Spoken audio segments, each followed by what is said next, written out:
April is coming to an end. The summer movie season is upon us, so it's time to stop and rank all 11 April new releases that I saw from the worst to the best.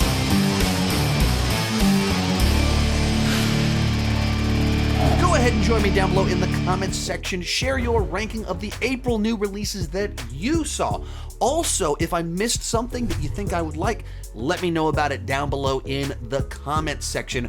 Real quick, today's video is brought to you by Rocket Money. I watch movies for a living, so naturally I have a lot of streaming services. I'll sign up for a new one just to watch a couple of movies. It's tough to keep track of all of my subscriptions. Well, today's sponsor, Rocket Money, is here to help. Rocket Money is the app you need to save more and manage your money better. This personal finance app allows you to manage your subscriptions, lower bills, build a custom budget, and grow your savings all in one place. I love using Rocket Money to cancel unwanted subscriptions. Using Rocket Money, I realized I had 2 different subscriptions to one of the major streaming services. Safely and securely, it identifies recurring charges, cancels unwanted subscriptions for you. You can even cancel some from within the app with just a couple of taps. Rocket Money has helped its customers save an average of $720 per year. I've been using Rocket Money for about 5 months now, and each month I discover something new or wherever a recurring charge with something I just don't use or need anymore. To save more and spend less, join the over 5 million members using Rocket Money today. Go to rocketmoney.com/Sean Chandler or click the link in the description to get started for free. With that said, let's get started. In last place, Rebel Moon Part 2, The Scar Giver. This movie, as well as Part 1, were so disappointing. I'm very disappointed. For the obvious reason that I'm a Zack Snyder fan. I like Star Wars, I like sci-fi. Everything on paper here should have been perfectly designed for me to love it. But what we got were 2 totally generic, very bland, derivative films. I think I liked Part 2 a little bit more than Part 1 simply because it has a more satisfying resolution, a bigger showdown at the end, and comes to some sort of resolution for the conflict established at the beginning of Part 1. But that's not really saying much. The characters here are just bland as can be. There's nothing memorable or interesting about any of them. And a big part of, I think, just the lingering frustration with both of these films is that it feels deeply cynical that they decided to make these PG-13 movies, versions of the film, and marketed it that way, always while being like, well, the real version, the good version, comes out later on. I kept coming back to it because I really had something to say about the sort of tropes of sci-fi. There's got to be a why of it, and how do we break it? That's the one that comes on later on. That's the one where I add something to the genre. This version right here, yeah, it's just the earnest derivative version. In the R-rated versions of the movie, everything is amplified. The R-rated versions of the movie have a slightly more satirical, the PG-13 movies end up being pretty earnest, where I feel like in the PG-13, it's just more straightforward. But you should see it too. Come on, man. Number 10, Blackout. This is an independent werewolf film that I saw at the Overlook Film Festival, and it's one of my least favorite films that I've seen at any film festival. It just didn't work for me. It's trying to kind of draw this comparison between alcoholism and being a werewolf as kind of the ongoing metaphor in the entire thing. Like, at its core, most of the runtime of the film is just this guy walking up to different people, and they're like, oh, I haven't seen you for a month. Where have you been? Well, I've been struggling with a lot of stuff. Oh, well, here's what's been going on in the town. We miss you. And then he goes to the next person. They're like, oh, we haven't seen you around. He's, well, I've been working through some stuff. Well, we've missed you. That is a gigantic chunk of the runtime of this film. There's multiple instances where characters just make just shockingly terrible choices, where you go, well, obviously this isn't the end of the movie, so that's not going to work. And that is obviously stupid. Like, there's points in time where the characters call out, do you think this will work? And they go, I don't know. Guess what? It doesn't work. There's even a part in this movie where people are at a house and we know bad stuff's happening and someone goes, I'll be right back. and then they go outside. They did that non-ironically after Scream. Never, ever, ever, under any circumstances, say, I'll be right back. Because you won't be back. That's what this was to me. And I don't like to pick on independent, low-budget films. I just don't think this one works. Number 9, Infested. Point of reference here. I like this movie. I would go positive on it. I'd give it like a B. That's one of the problems with certain months where there's just a lot of movies that I enjoy. Infested is I think it's a French-Canadian film. The person that directed this film, based off the strength of what people saw in the direction here, has been hired to do one of the next Evil Dead films. And I think that's great. When you watch this film, it's very easy to see how this person could do a great job doing a future Evil Dead movie. Like, I'm totally on board with that. Essentially, the plot here is a apartment complex that's 20 stories tall or whatever gets infested with these spiders, and so these people are trying to escape. Right there, you can imagine a scenario where this is like Evil Dead Rise. You can see the comparisons. The director has a great eye for movement of the camera. There's some great tense sequences, in particular one involving a timed light. The ending wasn't fully satisfying to me. It's like they wanted a big showdown climax finale, and I don't feel it was earned. They didn't have a plot reason to do it, so they had characters just do something crazy, so you get your big slam bang finale. But a lot of it was very effective. So if you like spider movies, I'm also not crazy about spider movies. That's another reason it's kind of lower. I think it's well done. If you want a good new Spider, if you like spider movies, you'll like this movie more than I did. I'm just not into spider movies. 8, Arcadian. This is another one that I saw at South by Southwest a couple of months back, actually at its world premiere. Nicolas Cage was in the room and everything, which was very cool. The film itself is pretty derivative of like A Quiet Place, minus the sound gimmick, plus Nicolas Cage and very cool creature design, where when they first introduce the creature and you first see it, it's like this one long shot and everyone in the theater is like, oh, that's what we're doing here. And then with the way that it like snaps its jaw when it attacks, everyone was talking about that when the movie was over with. Like on the reason that it's like A Quiet Place, it's very much a family drama in this post-apocalyptic setting where creatures have emerged. But, it's a very different type of family dynamics. This one is very much about the ways that brothers fight and the way that brothers love each other. So it's not breaking any new ground. But if you like A Quiet Place-like-esque thrillers, horror films, you probably should check this one out. The Ministry of Ungentlemanly Warfare, the latest Guy Ritchie film. It stars Henry Cavill, Henry Golding, as well as Alan Ritchson and several other people killing Nazis for 2 hours straight. And while I did have a fun time with this movie, I enjoyed it. It was a good time at the movies. It was also disappointing because I could imagine a better film out of these ingredients. It's based off real-life historic events. Guy Ritchie, I think, is a great director. He's been on a hot streak the last several years, or at least he's very much been making movies that are my thing. And then with this cast, I think it was really set up to be awesome. And it's not fully awesome. It's just fun. We were on the verge of greatness. We were this close. Naturally, it is fun watching Henry Cavill just go wild and crazy, having fun mowing down Nazis with a machine gun. It's fun to watch Jack Reacher with the bow and arrow and knives, stabbing Nazis to death and bow and arrowing Nazis to death. That's fun. But the movie basically puts our team into God mode whenever they're in an action set piece. So at the beginning, that's fun. The second time, you're like, okay, well, they don't have to put a lot of effort into this, not a lot of tension here. And as you go into it and you move into the third act, it's like, right, I mean, no one is a challenge for them. They can kill as many Nazis as they want without any pushback. And it just robs the film of some tension. And you can immediately go, all you had to do was add tension back into the mix. And it's better.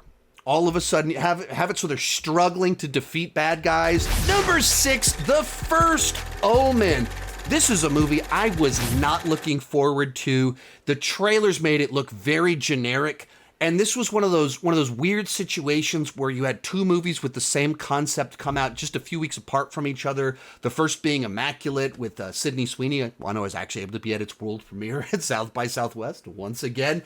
And so I went into the First Omen just no positive expectations, kind of begrudgingly.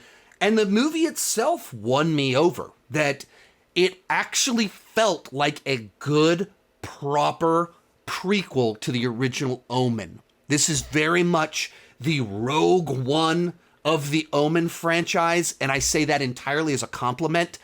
The characters were more engaging, the lore was more engaging, and it's a movie that multiple times and in multiple ways I was like, whoo, wow, you actually went for it. Like, you fully committed to that weirder part of the lore or the fact that this is a pregnancy movie.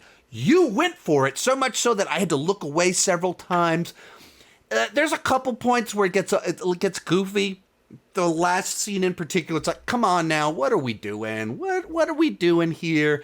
And nun horror isn't my favorite genre of horror, but this was a very pleasant surprise that the quality of the film itself overcame my skepticism.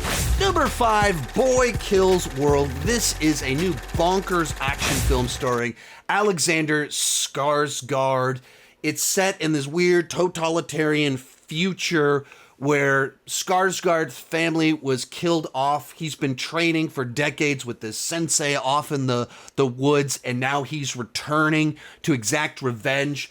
But his character doesn't talk, and instead we just hear kind of the inner monologue with this epic voice that he got from watching video games. Give myself an inner voice. I took the last one I remembered from this video game. And it's bizarre, it's bonkers. It has flavors of The Running Man in there with this kind of guy battling against this televised, totalitarian, violent game show of sorts. There's flavors of that in there, but also very much its own thing. It has really cool, fun fight scenes in it where they're all long takes, wide enough where you can see what's happening. And it's a lot of just grabbing whatever's in the room. There's ultra-violent ones where, like, limbs are just getting chopped off left and right, but the person's this freaked-out mutant that just keeps on attacking even as they lose limbs. And so you have that inner voice from the main character making comments about it that are really funny. And so it's that kind of movie. When you move into the third act, it tries to get a little bit too plot-heavy, has few too many twists and turns where you're like, oh, what am I supposed to feel now? Who am I supposed to care about? Wait, let me process this. Now, where do I feel about any of this in light of that many twists, turns in a very short period of time, involving every character being reinterpreted at this point in time? And there's a little bit of that kind of happens, and it feels like a different movie where we go from just this irreverent, ultra-violent cartoon, live-action cartoon gore fest into this plot-heavy, character-heavy drama in the third act. But overall, it was something different, high energy, cool action, and a little bit crazy. Number 4, Monkey Man. This is Dev Patel's directorial debut. He co-wrote it, he stars in it, and he directed it. And it's another one where I was at the world premiere at South by Southwest, and after the movie ended, it actually got like a 2-minute standing ovation where he walked out on stage and was crying. So it was a very emotional environment to watch the film, and I thought it was a solid first film. It was very good, not quite great, where it seemed like he tried to do maybe a little bit too much, as in particular for a first film. But that was also kind of what I appreciated about it, that it actually had ambitions and tried to do something interesting. Now, from the trailers, a lot of people called it Indian John Wick, and I think there's some fairness to that comparison where you have an action movie with a lead character in suits going to nightclubs, getting into big action set pieces, a revenge element to it. So there's some truth to that. But I think that this is also a pretty different film because it's much more lore-based. There's a lot of Indian culture in it. There's Indian politics in it. And it's more of a slow burn. It takes a while before we get to our first big action set piece. And then it slows down it rebuilds, expands the lore more, expands more politics, and then we get another big action set piece. And so it doesn't have kind of that urgent pacing of a John Wick movie. Action is well done, where it just has the very in-your-face, visceral nature to it. And so really nicely done. Liked a lot about it. Can't wait to see what he's going to do next. Real quick before I give you my top 3 for the month of April, be sure to join me down below in the comment section. Share your ranking of April movies. My list is not the right list. It's just my list, and I would love to see yours. And if I missed something that you think I would like, let me know about it. Also, if you don't know, I have a second channel called Sean Chandler Plus. A lot of it is covering movie news or kind of more editorial or niche pieces, whereas here on the main channel, it's a lot of reviews and rankings. Over there, it's clips from live streams. A little bit more of my personality comes out, and I can cover more subjects over there. So if you like Sean Chandler and you want more of this, please check out and subscribe to my second channel. In third, Abigail. And this is another movie that I saw at its world premiere at the Overlook Film Festival. And I worked the red carpet where I was able to interview the directors, Radio Silence. I love isolated horror. Your movies trap people in these horrifying environments where they're in danger. What draws you to trapping people in dangerous locations? And what are some of the movies that inspired you to want to tell those types of stories? You know, it's funny. I think because of the way we came up, where we would find a location and then go, oh, we can shoot there. That's our production value. Let's go shoot there. It sort of informed us in terms of location being really, really important. And I think since then... Yeah, and on a budget. On a budget. Yeah. Yeah. And it really allows the characters to be front and center in a way that I think we really like. We kind of joke that we always end up doing ensemble movies. And then that... putting a bunch of people in an enclosed location, just like you said. Pressure cooker. Yeah, it's a pressure cooker, and we just love it. Awesome. Thank you. Basic premise here, a group of kidnappers snatch a girl. They have to hold on to her for 24 hours to get paid. Only it turns out she is a vampire and a ballerina. Now, if you've seen Radio Silence's previous films, the last 2 Scream movies or Ready or Not, you probably have a good idea of their sense of humor and what you can expect from this film. Their previous films were very much my kind of thing. I was very excited to check out this film, and for me, it absolutely delivered. Big part of that is that it has a solid ensemble of characters where each of the people on the team that kidnapped the little girl are interesting and entertaining in their own way. They all have their way that they make the whole situation a little bit more complicated. During the Q&A afterwards, Radio Silence discussed how they wanted this kind of like to be the Breakfast Club of vampire movies, where there's just like, we're hanging out with these characters and it's fun to do that. Oh yeah, and then a vampire starts killing people and gets ultra gory, violent, and all of that.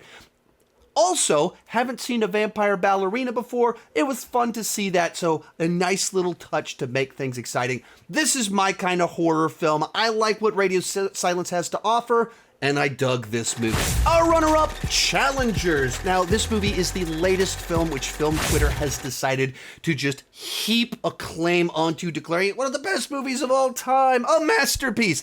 I don't know about all of that. I did think it was very good. And if you don't know the basic premise here, essentially it's a love triangle between 3 different tennis players. And if you go into it expecting a sports drama, that's really not what this movie is designed to be. It is a study of 3 very toxic people. And that's what makes it compelling. It's what'll make it very frustrating for a lot of viewers because none of these characters are remotely likable. But that's also what makes it fascinating. As you watch these characters, that their ambitions, their strengths, their weaknesses attract them to the other 2 people in this triangle, as well as repel the other people in the triangle. And that intricate web of personality types and circumstances just makes for this very compelling journey to be on. Also, the movie just oozes style out of every single pore. And the movie uses the tennis matches as a metaphor for the relationship between the characters. Like every little look, every little gesture Like, you move into the last few minutes of it, and there's a very simple thing that a character does that means so much. The other thing that helps with that is the score from Trent Reznor that just has this urgent, pulsing vibe to it that gives a sense of urgency and energizes every scene. But it's just put together so nicely in the way that it uses flashbacks, slowly revealing what happened in the past as well as maybe what happened just the day before, that causes you to reinterpret every interaction that you've seen. Best of all time, I don't know about that, but a really good version of something like this. Not a sports film, definitely a character piece with style. But coming in at number 1, Civil War, and another film that I watched at South by Southwest at its world premiere, and a movie that my experience with it is a little bit interesting because I saw it a month before it released to everyone else. So I watched it and I went, oh, that was like, it was a thriller, edge of my seat. I thought it was interesting, thought-provoking. I appreciated the way that it was apolitical, or at least nonpartisan, and the way that it handled the subject matter. And I went in pretty skeptical of a lot of things about the film and left like, oh, I thought that was really well done. You handled it nicely. And instead of preaching at me, it was like you held up a mirror of just a bunch of scenarios, and it's like much are supposed to be up to my interpretation what I pull away from it. I thought it was really well done. And then the week the movie came out happened.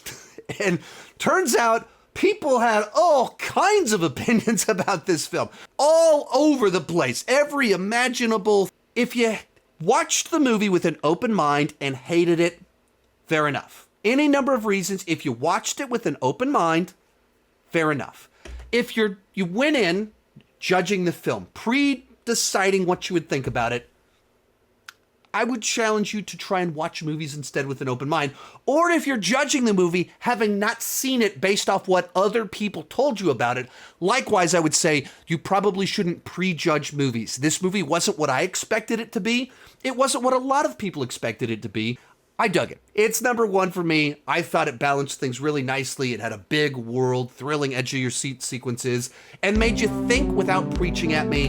So it comes in at number 1. If you like my content, remember I've got that second channel, Sean Chandler Plus, where I cover more movie news, editorials, more niche type things, and a little bit more of my personality comes out. You can check that out somewhere around here. Thank you so much for watching, and keep talking movies and TV too much.